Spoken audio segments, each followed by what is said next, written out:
we are going to be doing a Malaysia Flight 370 full review. And it's sort of like what. Explanation. Yeah, it's sort of like what my friend did, but it's like. It's like, yeah, it's less cringe. Okay, so we're first gonna do a Wikipedia review, and then we're gonna do a video that I have. So I think your whole screen is messed up. Huh? Oh, there we go. Okay. Okay, so we start. Okay. Malaysia Flight 370 was an international passenger flight operated by Malaysia Airlines that disappeared on the 8th of March 2014 while flying Kuala Lumpur International Airport. That's this airport. In Malaysia. To its planned destination, Beijing International Airport. The crew of the Boeing 777-200 registered as 9M MRO last communicated with ATC around 30 minutes after takeoff while the flight was over the South China Sea. The aircraft was lost from ATC radar screens minutes later, but was tracked by military radar for another hour.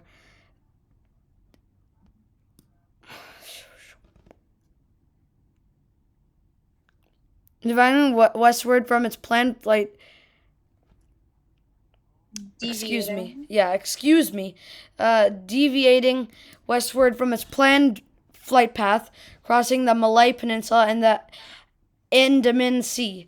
It left radar range 200 nautical miles, which is 230 regular miles, and 370 kilometers, northwest of the Penang Island. Ooh, that looks pretty cool. In the northwest Peninsular Malaysia. So there was 239 passengers on the flight. There was 227 passengers, 12 crew. Everybody basically died. Yeah. So you said there's 239 passengers, right? You said that? The plane probably had its last butter landings. Its last landing was not so butter. Your microphone is cutting out a bit. Just keep going. Okay. So they were all presumed dead, and it was Malaysia. Okay, yeah. They were presumed dead, and then I'm pretty sure they went back online in when was this? 4 months later? I think.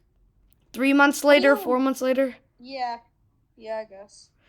Okay, so this is the video by Let Me Know. Credit to him. We're just gonna use the video for now. Okay, here we go.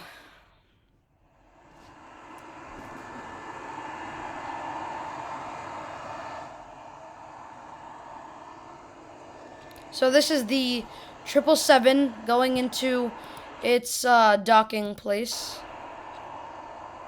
Its gate. At around, let's see, what is this time? 3 a.m. Malaysia 370, standby. At Kuala Lumpur International Airport, a Boeing 777 is preparing for departure. Malaysian 370, request level.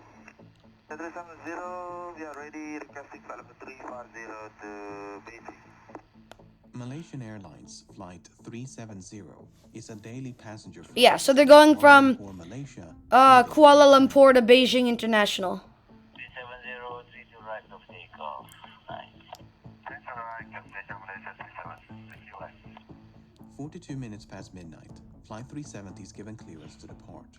On board are Captain Zahari Ahmad Shah, First Officer Farik Abdul Hamid, 10 cabin crew members, and 227 passengers. Number control, 370. Malaysian 370, Lumpur radar, good morning. Climb flight level 250. Morning, level 250, Malaysian 370. Malaysian 370, climb flight level 350. Level 350, Malaysian.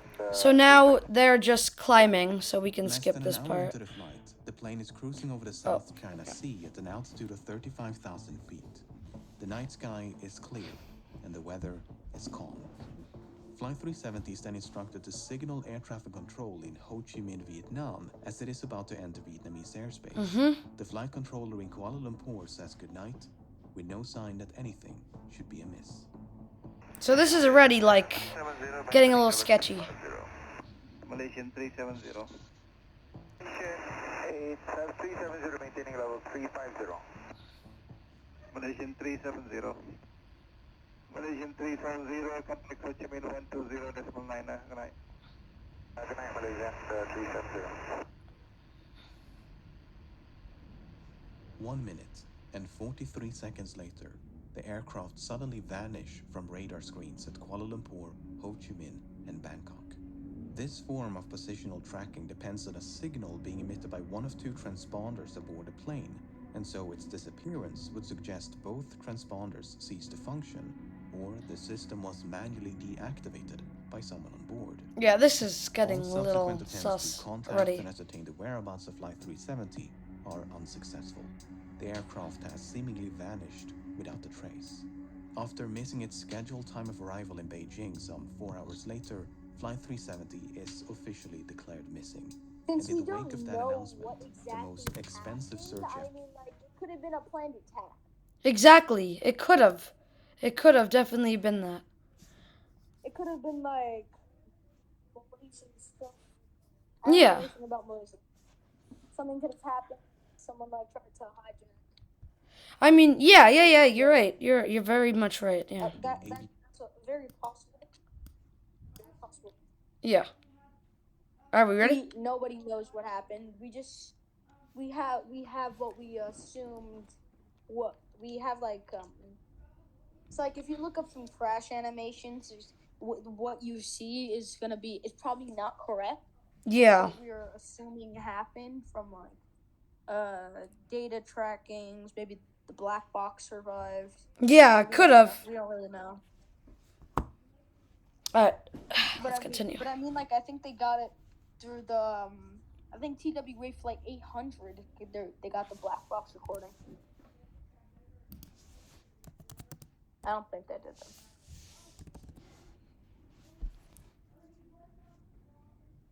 Okay. Yeah.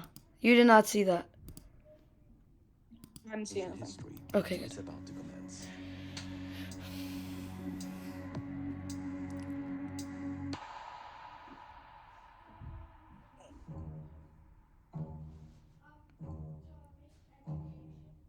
The search was initially concentrated around the location of the flight's disappearance between the South China Sea and the Gulf of Thailand.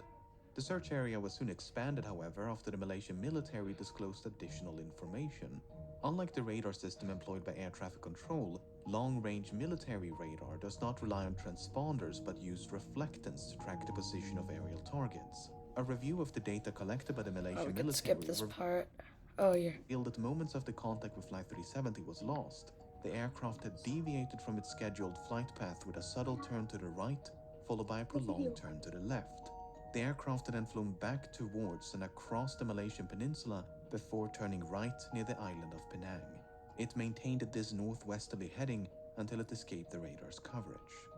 Over the next few days, the Strait of Malacca, Yeah, this the is already Arabian Sea, suspicious, and like- the Bay of Bengal was scoured by a multinational fleet of aircraft and vessels, but there was no trace of Flight 370.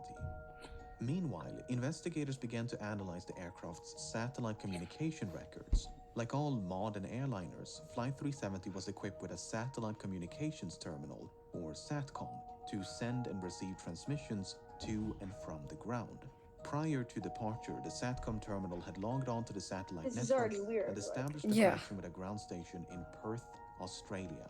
That station then maintained a detailed record of all the incoming and outgoing traffic between it and Flight 370. This is what it contained. Prior to the flight's disappearance over the South China Sea, everything appeared to be working as intended. Then, at some point during this portion of the flight, the SATCOM link was severed. For whatever reason, the terminal ceased to respond. But 3 minutes after the flight vanished over the Andaman Sea, the terminal requested to log back onto the network. The SATCOM link was successfully re-established and was not disrupted again until nearly 6 hours later, when the flight is presumed to have crashed due to fuel exhaustion. During these final hours, 2 attempts were made to contact the plane via satellite telephone. Both calls were acknowledged by the SATCOM terminal and would have been routed to the cockpit, yet they went unanswered. The terminal had also responded to 5 automatic status requests. In short, if the ground station had not heard from the aircraft in over an hour, it would transmit a signal to confirm the terminal was still online. While these transmissions did not contain any information about the flight's position, investigators were able to measure the distance between the satellite and the aircraft Smart. at the time of each transmission, Yeah, based pretty on how smart. long it took those Yeah. transmissions to be sent and received. This generated 7 rings of possible locations from which 7 of these transmissions are thought to have originated. By taking fuel consumption, speed, and other factors into account, flight path analysis indicated the most probable origin of the final transmission to be somewhere along this arc in the southern Indian Ocean. The search Yeah. effort shifted accordingly, Yeah, and as that's- the region fell within the jurisdiction of Australia, the Australian government took charge of the operation. Over the next few weeks, the search area was progressively refined to account for oceanic drift as well as improved estimations of the flight path. But this part of the southern Indian Ocean is so remote it took 6 days just to get there. A new fleet of aircraft and vessels gradually covered more than 4.5 million square kilometers of ocean, Wow. but Flight 370 was nowhere to be found.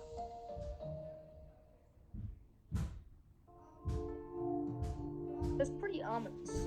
Yeah. If the impact with the ocean had been sufficiently forceful, it was possible the resulting sound had been recorded by underwater listening devices known as hydrophones. This possibility was investigated, and 4 hydroacoustic monitoring stations had recorded something.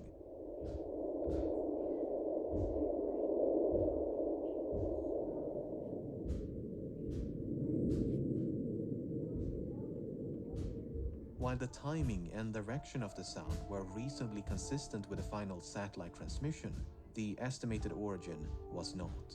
The sound was in all likelihood caused by nothing more than geological activity. Flight 370 was also equipped with 2 underwater locator beacons which had a battery life of some 40 days, and as the deadline approached in early April, signals with a pulse and frequency somewhat similar to the signal emitted by the beacons were detected at depths of up to 3,000 meters. An autonomous submersible then spent weeks scanning the seafloor where the signals had been detected, but no wreckage was ever found. And nothing would be found until more than 16 months later, 16 when a months. discovery was made on the opposite side time. of the Indian Ocean. On the 29th Near of Madagascar, July okay. 2015, a group of people were cleaning up a beach in Reunion, a small island to the east of Madagascar, when they stumbled upon this 2-meter-long metallic object. Oh covered my in gosh. barnacles. How Aviation did- experts it quickly feels like identified in the the middle of object the as a ocean. section of an Exactly. aircraft wing Madagascar, known from, like, as the a middle of the flaperon. Indian Ocean. Upon It's like closer inspection, at least 500 nautical miles. Yeah. That's a pretty long distance for the stuff to travel. I mean, like, it was a 16-month like time distance. That would be like. I mean, how to be long would it fair, have taken to get there? 777s do have good fuel economy. True. So, let's see. So, okay. Flaperon.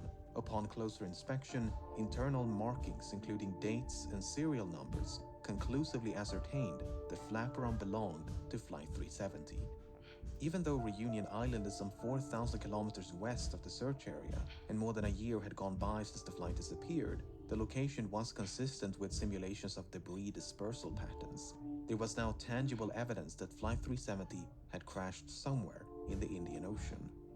The discovery of the flaperon prompted numerous searches along beaches and shorelines. Oh, they of did find a southeastern bunch of Africa, pieces. and at least 31 But additional items of interest have considering since how, been like, recovered an how equation was advanced consistent with 777 simulations of is. debris That's dispersal kind of rare.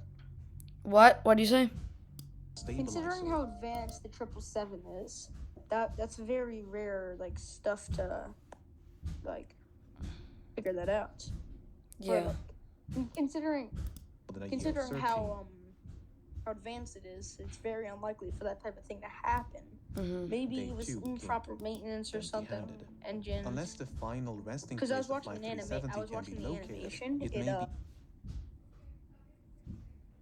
down, so maybe nevertheless, there wasn't there enough have been no shortage fuel in it or of something. theories. Yeah.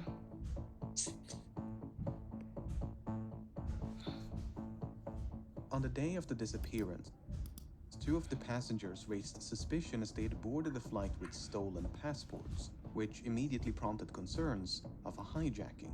But Yeah. investigators were unable to link the two men to any that's what I said terrorist earlier. organizations, and soon determined they had traveled under false identities because they were seeking asylum, not due to any nefarious intent. Similar suspicions were raised when one of the passengers were identified as a flight engineer, who might have possessed the necessary expertise to take control of a Boeing 777. Apart from the 239 persons on board, Flight 370 carried nearly 11 metric tons of cargo. Among the items listed on the flight manifest was a shipment of lithium-ion batteries, which led some to suspect a fire might have broken out mid-flight.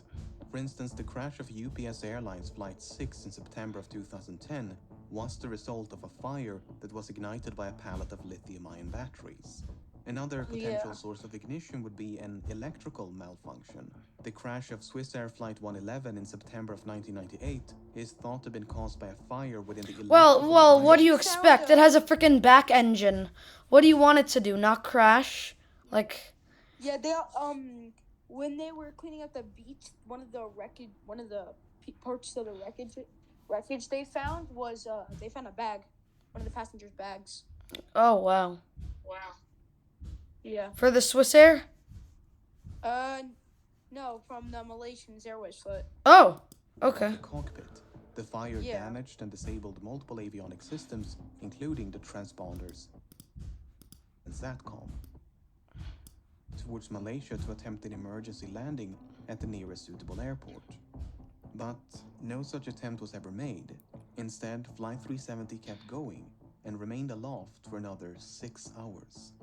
Some have theorized the crew might have been incapacitated by a sudden or gradual loss of cabin pressure. For instance, when Helios Airways Flight 522 failed to pressurize in August of 2005, the pilots quickly fell unconscious. Yet the aircraft continued to fly on autopilot for more than 2 hours until it ran out of fuel. Dang. Airline pilots are of course trained for such an event. In the event of cabin depressurization, They believe an automatic system this 777 was brought down by someone. They don't think it was a natural phenomenon. Something is that designed the to deploy ground. oxygen. Oh yeah, for It was, sure. Give the someone pilots enough taking it time down. to perform an Yeah, for emergency sure. descent to a more breathable altitude. People, The data recorded by the aircraft Malaysian military investigators radar does indeed are contain also altitude saying information that they found the plane. in less than a minute.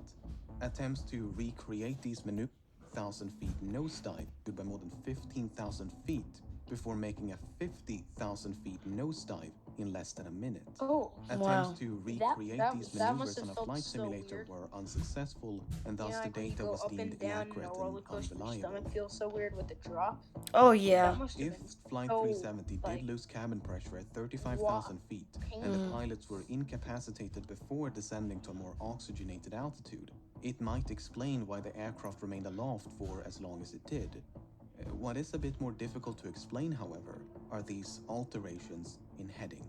And why did they 50,000 nosedive? Must have been under manual control during the Well, maybe initial 'cause it was, left turn, as the bank angle or it still could have been inclination someone of that taking turn it down. was beyond the limits of the autopilot. We don't Bank exactly angle. Turns, know what however, could have been happened. either manual. Oh, Someone they was banked flying over off. here.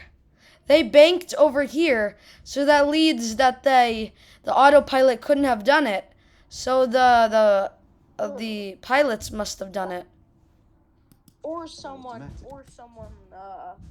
maybe like, someone brought it down. Like, what tried to happen on this, I think it was an MD-11. MD-11, yeah.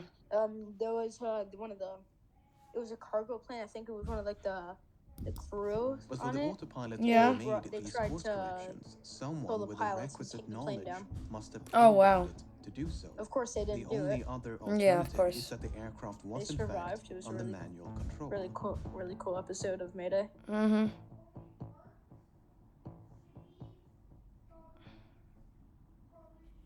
We can let's look at these really quickly. You can pause the video if you want. If you couldn't see it, I'll do it again. There you How long go. is this video? Pilot, chief suspect, pilot, suspect. It's just suspecting the pilot that they did it. Well, that's possible. Yeah, We look never forward. got the voice. I don't think we ever got the voice on. Did we get the voice recorder? Yeah, we got that on. In late June of 2014, Then- several news outlets We should have figured it out. Wait, say that again? If we got the voice recorder, we should have figured out what happened. Oh, yeah, then they could have just... Yeah, well, what? No. The SATCOM was out, remember? So they couldn't have recovered it. Oh. Yeah. reported that a special investigation plus, had like, identified the captain Considering how long Flight it took 370 as a to prime get the suspect. wreckage. A Yeah. search of the captain's home had uncovered a flight simulator I don't which think it would have supposedly contained a stayed, suspicious like, working. route which ended in the southern Indian Ocean. No. At the time, there was no That's so official suspicious. acknowledgement that such a route had been recovered, It's and a kinda lengthy public report suspicious. issued by the Malaysian government in 2015 made no mention of such a discovery. Then, in 2016, confidential documents pertaining to a forensic examination conducted by the Royal Malaysia Police in May of 2014 was leaked to the media. These documents made it clear that such a route had not only been recovered, but thoroughly examined. Soon thereafter, the Malaysian government confirmed the existence of this simulated flight path, and this is what it looks like. It should come as no surprise that many regard this as damning evidence of premeditation, but according to investigators, it is not quite so evident. The data recovered consists of 7 coordinates, 2 in Kuala Lumpur, 2 in the Strait of Malacca, 1 in the Bay of Bengal, Wait, and what did they 2 say? in the southern Indian Ocean. The data was reconstructed from a file that had been automatically generated and saved by the simulation software a month before the incident. However, it's not clear whether the coordinates originate from the same flight session. In other words, it might not be correct to simply trace a continuous line between these 7 coordinates, as they could be from separate sessions. Microsoft Flight The Simulator. forensic examination by the Royal Malaysia Police simply concluded no activity captured conclusively indicate any kind of premeditated act pertaining to the incident of MH370. Even so, the similarities between the simulated route and the presumed route of Flight 3 ultimately deemed unlikely. These two scenarios So this is the controlled glide. This is the uncontrolled crash. And this is the controlled ditch. Oh, wow. Damn. did affect the search effort. If the captain steered Flight 370 off course with the intention of crashing in a remote part of the southern Indian Ocean, his motive is an even greater mystery. Sahari Ahmad Shah was 53 and married with 3 children. He had more than 18,000 hours of flight experience and a spotless track record. Investigators found no evidence of financial issues, and his monthly expenses before the disappearance indicated nothing unusual. He had no history of mental illness, nor had he displayed any recent changes in lifestyle or behavior. He was raised on the island of Penang. which Oh, has led that's some why to they speculate turned that the around in second Penang turn to the Island. southwest of Penang was the captain getting a final view of his hometown. Some believe a hijacking could have been politically motivated, as Sahari was an avid supporter of a democratic opposition leader who was sentenced to 5 years in prison mere hours before Flight 370 took off. Others point to unconfirmed reports of marital issues, but So it this probably is might have been contradicted him, by the but, like, official investigation they're still the and disputed by co-pilots. family Exactly. members. The only No, what real if the inconsistency co-pilot, it was noted like by the final German report wings, is that the captain co-pilot was failed to locked repeat out. the assigned radio frequency during the Oh, last maybe, verbal yeah. Malaysian communication. 370, complex Ho Chi Minh 120.9, good night. Good night, Malaysian 370. It would have been standard procedure to repeat the assigned frequency as the captain had correctly done a few minutes prior. 70, contact Lampur radar 13269. Alright, 13269. This is so mysterious. Yeah. Whether this omission is indicative of anything but a mistake is anyone's best guess. By all accounts, Captain Sahari was an affable and well-respected pilot who was passionate about he has a YouTube aviation, channel. as evident by the photos and videos This he shared on is social like- media. It bounces from bad to this is a good YouTube things about video him. That's Mhm. weird. made as a community service after learning. The co-pilot was found to be even less conspicuous. Farik Abdul Hamid was only 27 and due to marry a fellow pilot. He had nearly 3,000 hours of flight experience, although only 39 hours in this type of aircraft. Much like Sahari, Farik had no financial, mental, or interpersonal issues of note, nor was there any evidence of conflict between the two of them. Some questioned the plausibility of a pilot-instigated hijacking due to the apparent lack of interference by the other pilot. Well, when Ethiopian Airlines Flight 702 was hijacked by the co-pilot in February of 2014, he did so by merely waiting for the captain to take a bathroom break, like before German locking wings. the cockpit door behind him. The co-pilot was then free to divert the Italy-bound flight to Switzerland to seek asylum. The only noteworthy piece of evidence in regards to the co-pilot of Flight 370 is his phone. You see, when the confidential documents were leaked, they also confirmed another long-circulated rumor, namely that a cell phone tower had briefly established a connection with an iPhone 5S belonging to the co-pilot as Flight 370 approached the island of Penang. According to investigators, it was not a phone call as has been widely reported by the media, but merely an automatic location signal. Why this information was omitted from public reports, we may never know.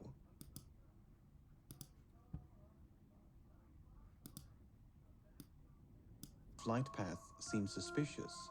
On the other, it is difficult to cast any substantial doubt on either of the two pilots' character.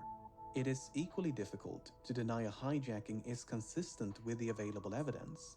Then again, we're missing some quite major and literal pieces of evidence. The final report issued by the Malaysian government in 2018 could not attribute the loss of communication nor diversion of Flight 370 to a malfunction. Instead, it is believed that someone manually manipulated the aircraft and its systems. For instance, investigators believe SATCOM was manually disabled by a sudden and prolonged interruption of power.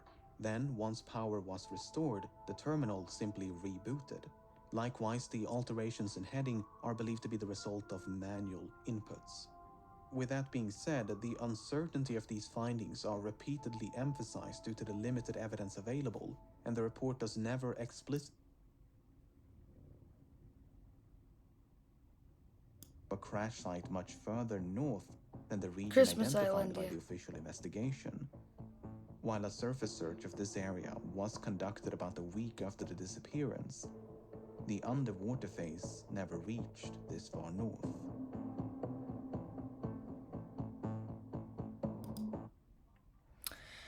Alright, that's gonna be all for the video, guys. Thank you so It was much. very ominous, like Yeah. it's kind of really weird. Very, very, very, very, very weird. It's so weird, and the fact that we don't know what happened makes it even more weird. Exactly. Like, But let's everything see. is possible. It could have Did been a hijacking. It could they- have been an engine failure. did they ever With the research they did on the. Let's see, what should I write? Pilot, Did they ever feel what? It may have been like an engine failure or something. Yeah. Considering all that research they did, there's nothing wrong with the pilot's mental health. There's nothing wrong with the pilot's life, and the pilot's life is going pretty good. So I don't think they would abandon that so fast. Yeah. So maybe it was maybe it was a passenger, maybe it's an engine failure, maybe part of the wing got It just could have been anything. Could have been anything. Yeah, so it literally could have been anything. Yeah. It's so hard to figure this, like, the air crash investigators must have been going insane stuff. Here it says, on March 24th, the Malaysian government noted that the final location determined by the SATCOM was far from any possible landing sites and concluded that it ended in the southern Indian Ocean. Oh, here, in 2021, a British engineer says he is very confident he has found the exact spot where where Malaysia Flight 370 crashed. Yeah, I saw some stuff about that. I want to see another one of that. I want to see that.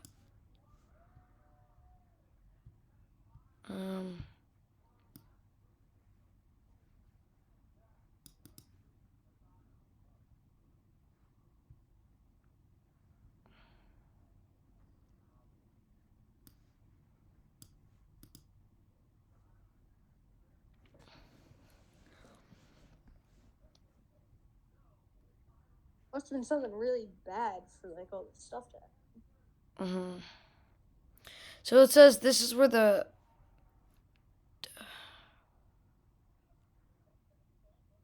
The plane crashed? Around there? Okay. yeah, I don't know where this is. Oh, Perth. Yeah. But like, how would he know that with the nosedive? The plane in like all realness, it would have ripped itself up and disintegrated in the nosedive. Yeah. I mean, I think all the pressure that would be going through the engines. All right, let's end it now before you say any more stuff, because I'm gonna cut out the ending because I don't want to say it on video, but something Thank popped you guys up. for watching. If you enjoyed it, please leave a like and subscribe. Please subscribe, please. Thank you for just bye. All right, bye guys.